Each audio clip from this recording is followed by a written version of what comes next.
I keep saying I'll start making these again one day, so here's another episode of Medical Monday. And today's episode is about Strabismus. Strabismus?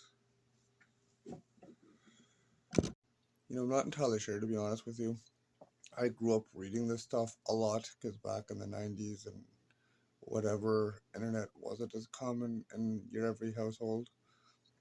So I don't know the exact pronunciation, but you've probably heard of this. Other names are also known as a lazy eye, an eye that might point in, or being cross-eyed. But let's get into it. I like to make it quick, because I don't like to waste your time any more than I like to waste mine.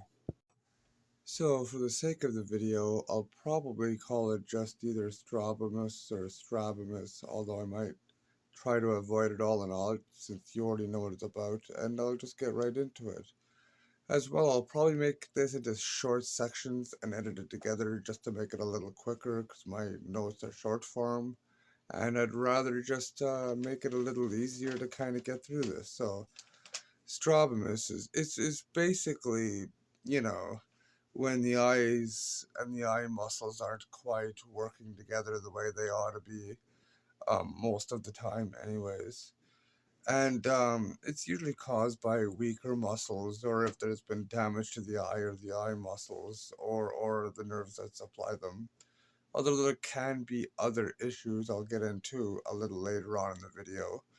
But, you know, can be, genetics usually often enough, or can be caused by vision problems such as farsightedness, or as I said, it could be nerve damage, or it could be muscle damage, or it could be even brain damage. Um, could also be acquired through certain conditions such as Down syndrome, or a head injury, or eye disease, or apparently I just recently found out, reminding myself of different information of this, I've recently found it possibly could be caused by diabetes, which I'll explain that a little later as well. But let's first get into some examples of this, like what different types of this there are. And for this, I'm gonna actually go over to my computer screen and take advantage of Google and Google Images, because I am no artist, and this is a much better explanation anyway. So let's get into it. So here we are, Strabismus again. And we have 5 different sets of eyes, and the top one, of course, being normal. And as you can tell, number 2, only one eye is affected. And number 3, only one eye is affected, but each have one going either way. But as you can tell, the prefix word, the first word in both, is binocular. Now, bi, of course, being the prefix, meaning, one, I believe. No, two, I guess. Well, isn't that strange? That's a little different from what you would think it would be. I think they have these switched around, actually. And I'll explain why, because I think binocular is meant to be these two, because two are involved where, as you can tell with this one, they've got monocular squint, which mono is often considered to be one. Like, I'm pretty sure, I'm trying to think of those glasses that only have one. I think it's a monocle, or something like that. But either way, as you can tell, squint is often used when there's only one eye involved.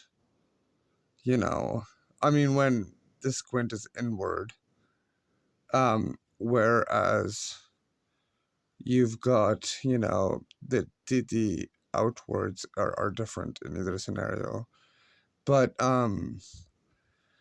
this is a bit of information to kind of give you the ideas of what the names are for different. So Kind of like the glue ear medical Monday. This is another one I actually had as a child. Had a few issues growing up, and mine was as posted in the picture, anyways. What was called the monocular squint, which was the one eye, and my right eye used to point it as a kid. So if you knew me as a kid, you might remember that part. And I mean, I could be wrong. I never actually did the detailed research to know what the more prevalent causes are, but I personally kind of suspect it might be most common in children. I mean, most of the people I've ever known or seen with it, it was present from childhood. And I mean, often enough, it's just during development.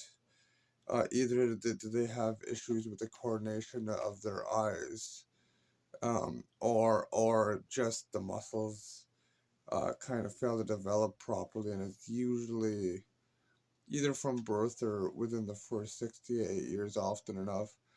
But I could be a little wrong on suspecting it's the most prevalent cause, but I could be wrong. It can be something that happens later on in life, as I said, as an adult, for things like, either brain damage or nerve damage or a stroke or such things, you know what I mean? But it's also, let's see here. Uh, Apparently, it can also be caused by diseases such as Graves' disease, Guillian-Barré disease. I'm gonna put the names of. I'm sorry, that was Guillian-Barré Syndrome. I'm gonna put the names of those in the description because I'm not sure if I'm pronouncing these right rather than spelling it out again. And can often be caused by diabetes, as I said.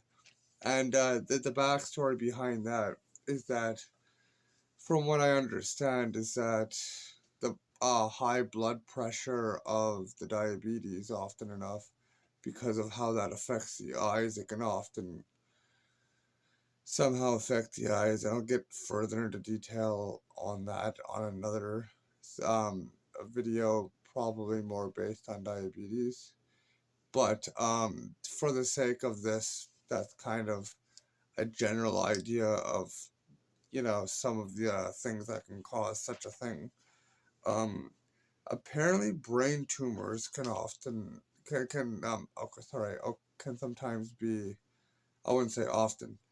Sorry, but apparently brain tumors can be a cause of this as well. So, just one thing to think of, and according to some recent research I've done, possibly cerebral palsy. But granted, this was just from a few quick searches. I would not say this was a medically verified site that I learned, but the cerebral palsy or the brain tumors, couldn't say for sure. I can see the brain tumor maybe was in the right spot and affecting the blood pressure to the eyes.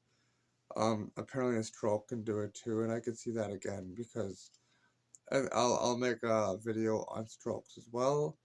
However, strokes can obviously affect your blood pressure. I'm sure you can imagine. But generally, I mean, that's a basic rundown of what's happening. If you have